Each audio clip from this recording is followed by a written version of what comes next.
Modern-day Haiti faces a tumultuous period characterized by a lack of effective governance. With no formally appointed president and an absent central government, the nation is grappling with a leadership vacuum that has exacerbated underlying social and economic tensions. The daily struggles of its citizens have increased, and lawlessness seems to have filled the void where official governance once resided. Public services are sporadic, and there is little coordination in the delivery of basic necessities. In marketplaces and street corners, the conversations between local residents reveal the prevailing despair and uncertainties, asks Mark, a small-time vendor, to his neighbor Jacques. Jacques shakes his head. Nothing. It feels like we're left to rot. There is no one listening to our cries for help. The resignation in his voice is emblematic of the general hopelessness felt by many. Among the local armed gangs, the discourse is markedly different. Bruno, leader of one faction, discusses plans for territorial control with his right-hand man, Louis. With no government to hold us back, we take what we can, Bruno asserts with a grim determination. Louis nods in agreement, suggesting that they increase patrols near the markets. We control the flow, we control the power, he replies. Such dialogues showcase how these gangs have capitalized on the power vacuum to consolidate their influence. Ordinary citizens like Marie feel trapped in their own homes, with the constant threat of kidnappings hanging over their heads. Her daughter, Claudine, has already missed weeks of school for fear of being abducted. Life has no meaning without safety, Marie confides in her sister over a secret phone call. It's not just a crisis, it's a nightmare, she adds tearfully, depicting the ever-present fear infiltrating every household. Police forces in Haiti attempt to restore order, though their capacity is severely constrained. With limited resources and manpower, their efforts often fall short. Station Chief Pierre, exhausted from back-to-back emergency calls, briefs his team during a morning roll call. We are outnumbered and outgunned, but we cannot abandon our duty to these people, he asserts. His officers nod, but the gravity of the situation weighs heavily on them as they disperse to their duties. In quieter moments, the police discuss their own fears and frustrations. Officer Andre, over his meager lunch, laments to his colleague. We're risking our lives every day, but the government we serve is nowhere to be found. What do we do? His colleague, Officer Philippe, can only offer a shrug of agreement, both men deeply aware of the thin line separating bravery from futility. Despite sporadic attempts at showing strength, the police often find themselves responding to one crisis situation after another, rather than proactively enforcing law. Checkpoints are set up temporarily only to be dismantled once the officers have to rush to the next emergency. The criminal gangs exploit this lack of sustained presence to fortify their grasp over critical areas. Territory by territory, they carve out zones of influence, sometimes even providing rudimentary services to win over the local populace. Some of them act as local sheriffs, complains Luke, a local store owner, to his customer. They charge a fee for protection and call it tax. It's bitter irony how, in the absence of a legitimate state, even criminals attempt to assume roles traditionally held by public servants. Luke's customer, Francois, shakes his head in dismay.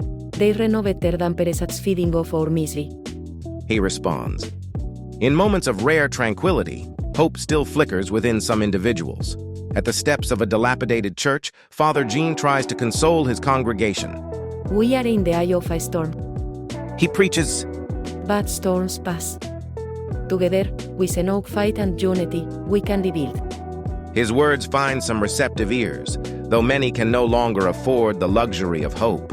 Ad hoc community groups emerge as a temporary replacement for the absent government. These groups seek to distribute necessities like food and medicine, and to create a semblance of communal just order. Yet they too face challenges in coordinating their efforts and avoiding interference from gangs. At one such meeting, local leader Patricia urges caution. We can't act too openly, or they come after us, she warns.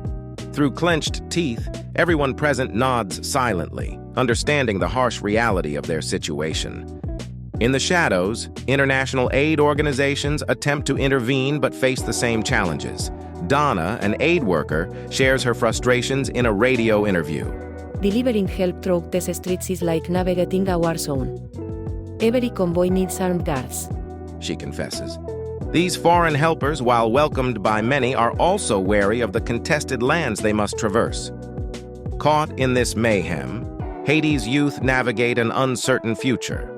In small circles, they discuss escape overseas or the pursuit of education elsewhere. Emmanuel dreams aloud to his friends. Maybe we make it out, find education, send something back to our families. Yet beneath these ambitions lies the collective apprehension they may never leave the restraints enveloping their battered homeland.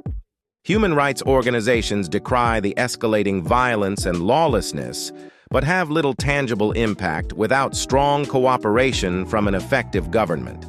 Reports document increasing cases of abuse, arbitrary kidnappings, and extortion.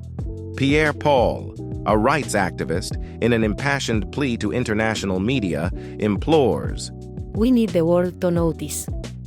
We cannot do this alone. the roles of women, traditionally, the bearers of community resilience, have dipped into layers of additional strain. Claire's morning begins as she stands in a queue for water, Michelle beside her. Whispered words of survival tips trickle through conversations. Boil the rainwater, Michelle advises. Claire gives a bitter smile. And when the barrels dry, there isn't an answer. On calmer shores, fishermen still brave the Caribbean in search of nourishment. Jean-Claude, though geologically isolated from some unrest, comments, The sea does far holds more order than our streets. But how long? Holding his gaze over the horizon, he ponders a future where even watching the sun set isn't graced by peace. Teachers and doctors band together trying to forge ahead, teaching classes in home courtyards, treating patients in impromptu clinics. Marguerite, a retired nurse, welcomes patients daily, whispering calming words amid escalating heartbeats. We survive, for them. She tells colleagues, eyeballing weary faces in sore need of respite. The invisible influence of digital media fluctuates wildly, connecting some, seeding false fears in others. Which controls Young much Alex, of Port-au-Prince tech and its inclined, suburbs. improvises With an makeshift automatic routers rifle to link strapped his to his neighborhood chest, with news Chelsea outreaches. took us through Desperate the attempts to stay garbage-strewn informed amid alleyways of La fracturing Saline, trust, a sprawling lamenting. slum. We know everything or He nothing urged at all. us to show the world